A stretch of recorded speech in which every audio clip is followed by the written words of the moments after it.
La expectativa respecto del informe para segundo debate del proyecto de ley de justicia laboral se circunscribe a tres temas considerados polémicos: el futuro del aporte del 40% del Estado para financiar las pensiones jubilares de la Seguridad Social, la eliminación del contrato a plazo fijo y la fijación de un techo a las utilidades de los trabajadores del sector privado.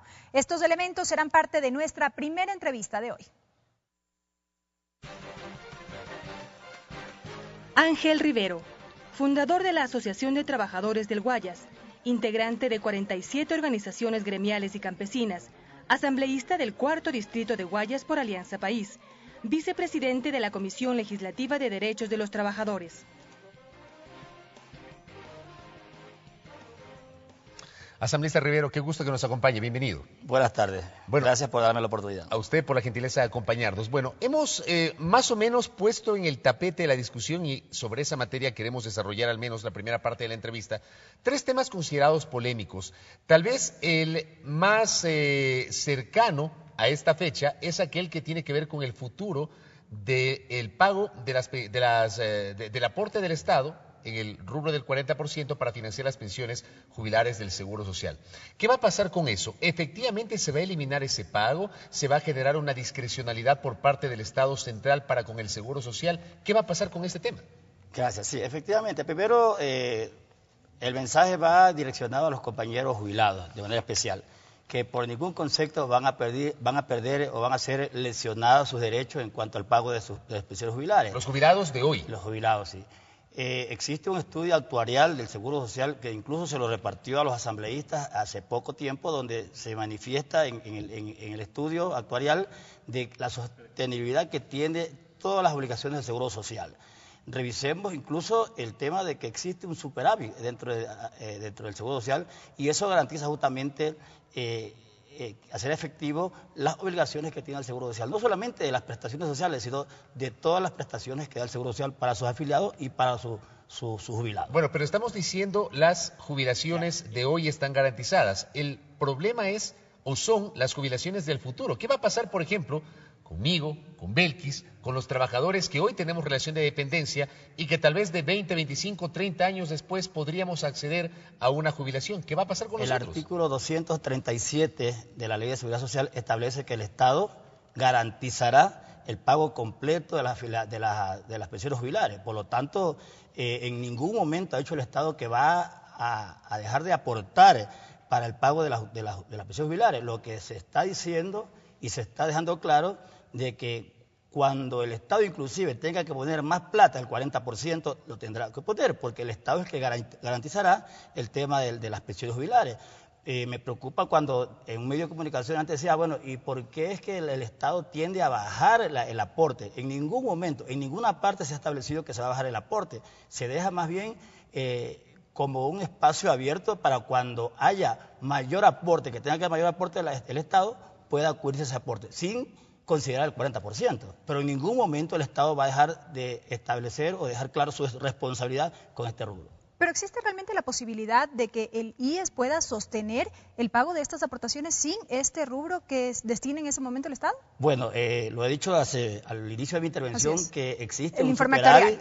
Exacto, existe un superávit dentro del seguro. En el 2013 había más de 800 millones de dólares de superávit. El Estado ha pagado por concepto de jubilación más de 3.000 millones de dólares. Por lo tanto, están garantizadas el pago de las pensiones de los jubilados, de hoy y a futuro. Pero algunos entendidos dicen que esa plata que hoy tiene como superávit del Seguro Social, con la proyección actual y sin el aporte del Estado, probablemente se termine en el año 2035. ¿Es cierto eso? Bueno, lo manifiesto otra vez. El estudio actuarial nos explica y nos da claras luces de que hasta el 2053 existe la sostenibilidad del Seguro Social. Hasta el 2053. No hasta el 2035. Hasta el 2053. A propósito de este tema, asambleísta, en declaraciones vertidas esta mañana en un medio de comunicación por la presidenta de la Comisión de los Derechos de los Trabajadores, Betty Carrillo, ella mencionaba que es necesaria una reestructuración de la Ley de Seguridad Social debido a que existen incongruencias con la Constitución. Yo creo que no es bien una reestructuración, sino necesitamos una ley integral, una ley completa de seguridad social. Yo creo que ese también es un reto que tenemos como Comisión Especializada Permanente de los Derechos de los Trabajadores y la Seguridad Social. Establecer una nueva ley justamente adaptada a las nuevas condiciones que vivimos, no solamente Ecuador, sino en la región entera. ¿Y por qué no esperar hasta ello para hablar de estos temas que tienen que ver con la seguridad social y no en estos momentos como parte de este proyecto de ley que tramita la comisión? Bueno, respeto yo la posición de las compañeras y de todas las opiniones de los compañeros, pero sí creemos que ahorita es imperiosa la necesidad de establecer lo que estamos ahorita dejando claro en la ley. Asambleísta Rivero, para cerrar ese tema entonces y que quede absolutamente claro, dentro de esta reforma al Código del Trabajo, se va a mantener el aporte del Estado, pero ya no va a constar la obligatoriedad de que tiene que ser 40% fijo, no va a constar aquello. El Estado será subsidiario sobre el tema de la seguridad social. Pero sin un porcentaje fijo. Pero estoy diciendo que es más, de pronto ya no va a ser el 40%, de pronto sea más. O de pronto sea menos, pues puede ser el Estado. No corresponde 40, sino 20%. Pero el Estado no puede estar poniendo plata cuando en los actuales momentos no es necesario. ¿Por qué no más bien esos rubros que son importantes para otros sectores como salud, educación, vivienda, se lo puede designar para esos sectores? Y cuando exista la necesidad de poner más plata para cubrir las obligaciones de seguridad social, yo creo que el Estado tiene el compromiso profundo de cubrir con esas obligaciones. Bien, ahí me queda claro ese tema. Vamos al otro, el otro tema polémico, el del techo a las utilidades. ¿Qué va a pasar con ese tema? Porque incluso se ha anunciado por parte de los trabajadores de algunas de las empresas telefónicas que operan en el país que este miércoles acudirán a las 10 de la mañana con 30 minutos hasta la Asamblea y que van a generar un plantón, expresando su descontento por lo que originalmente planteó el Ejecutivo en esta reforma, que es un techo a las utilidades de los trabajadores del sector privado. Bueno, primero que tienen todo el derecho los compañeros de manifestarse. Yo creo que... ¿Y van a ser recibidos en la comisión? Van a ser recibidos. Sé que hay un cambio del orden del día. Depende de mañana la posición de nosotros como asambleístas, si aceptamos el cambio del orden del día, que ha sido presentado por la asambleísta Cristina Reyes. Sin embargo, nosotros como legisladores no podemos legislar solamente para un grupo, no podemos contentar a un grupo y a otro grupo no, nosotros legislamos para todos los ecuatorianos. Por lo tanto, hemos dejado claro que la afectación al fijar el techo sobre el tema de las utilidades es mínima, no es una mayoría, son menos del 0,5% los trabajadores que se verían afectados en esta situación. O sea, yo no veo... que es un poco que nos preocupa, pero tampoco, como digo, no podemos legislar para un grupo de compañeros, legislamos para todos los trabajadores.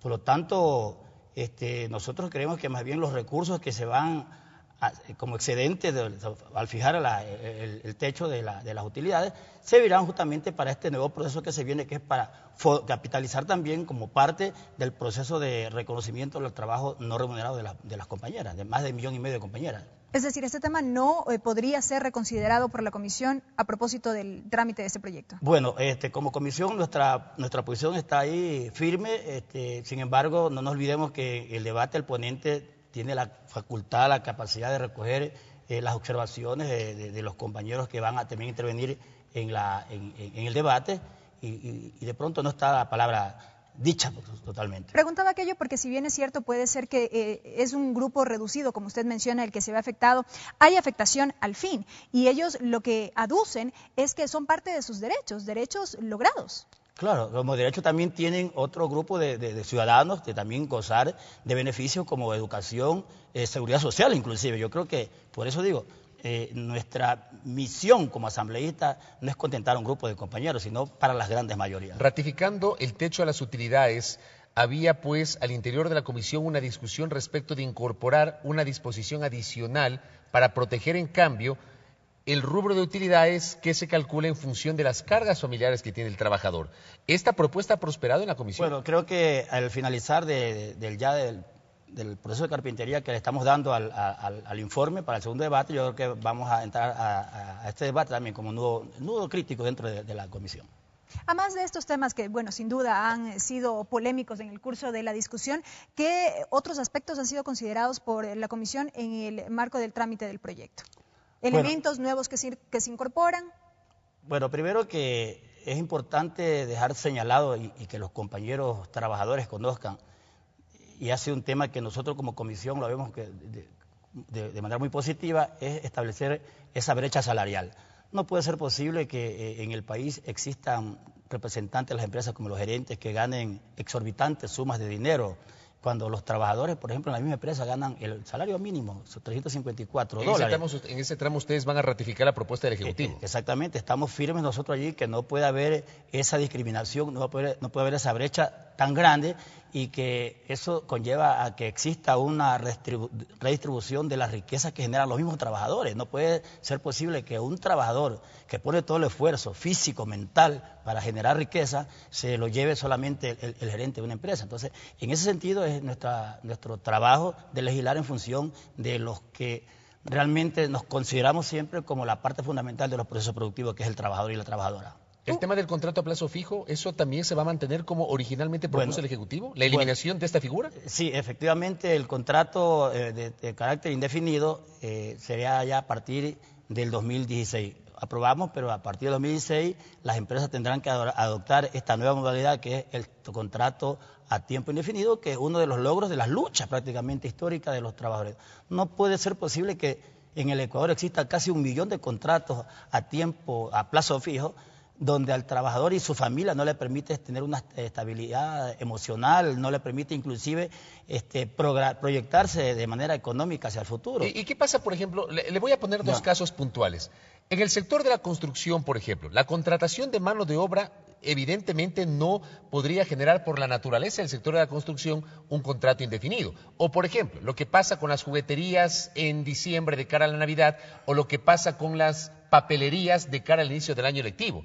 Evidentemente, jugueterías como papelerías se proveen de personal adicional, pero solamente por temporadas. ¿Allí qué va a pasar? Bueno, no se han terminado todas las modalidades de contratación. Claro, por eso mi pregunta. En ningún momento. Porque esto también ha generado preocupación. Se acaba, sí, la contratación a prueba, que era uno de los mecanismos también que utilizaban la parte empleadora para deshacerse de los trabajadores. Claro, a los 3 meses dicen exactamente, no va más, aunque el trabajador sea eficiente, claro, aunque el trabajador haya puesto todo su empeño, los catalogaban como ineptos y no podían continuar con un contrato, por lo menos de carácter a plazo fijo.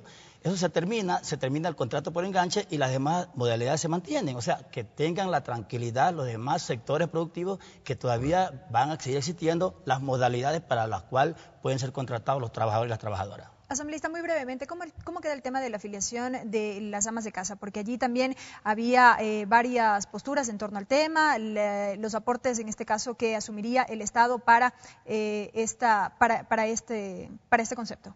Bueno, se mantiene la misma situación que habíamos inicialmente planteado, que conocían inclusive el primer debate, dejando en claro una situación que preocupaba a las compañeras beneficiarias del bono, donde decían que al recibir el bono iban a perder ese beneficio. Por ningún concepto, lo que se le va a debitar el valor que le corresponde como parte de la trabajadora que va a ser, de la compañera que va a ser beneficiaria del proyecto, pero que el Estado subsidiará el resto. De ahí, el aporte sería de los $2 que habían manifestado en un inicio. Ya con el aumento del salario mínimo vital unificado, que son 254, aumenta un rubro, pero son mínimos, pero se mantiene la misma modalidad. Gracias, asambleísta Rivero, por haber estado con nosotros. Amigos del asambleísta Ángel Rivero, él es vicepresidente de la Comisión de los Derechos de los Trabajadores de la Asamblea Nacional, con quien hemos dialogado respecto de la posible aprobación ya del informe para segundo debate del proyecto de ley de justicia laboral y reconocimiento del trabajo en el hogar. Quiero dejar algo en claro. Con eso cerramos. Sí. Inicialmente habíamos en la mañana, como consenso de la comisión, planteado que el informe lo íbamos a aprobar el día viernes. Por diferentes circunstancias nos hemos visto obligados a realizar la actividad, la sesión para la aprobación del proyecto, del informe, el día jueves. Este jueves a las 5:30 de la tarde en un sector popular de acá de Quito. ¿Dónde va a ser? ¿En el sur de Quito? Sí, en el sur de Quito. El día de mañana definimos el espacio. Pero lo más importante es que lo vamos a hacer en el sur de Quito justamente como un homenaje a los trabajadores y también a ese inmenso colectivo de compañeras, más de 1 millón de compañeras que van a ser beneficiadas por este proyecto. Eso lo vamos a hacer. Y estaremos sin duda a la expectativa de aquello. Gracias, asambleísta. Amigos, tiempo de una primera pausa. Enseguida continuamos con más información.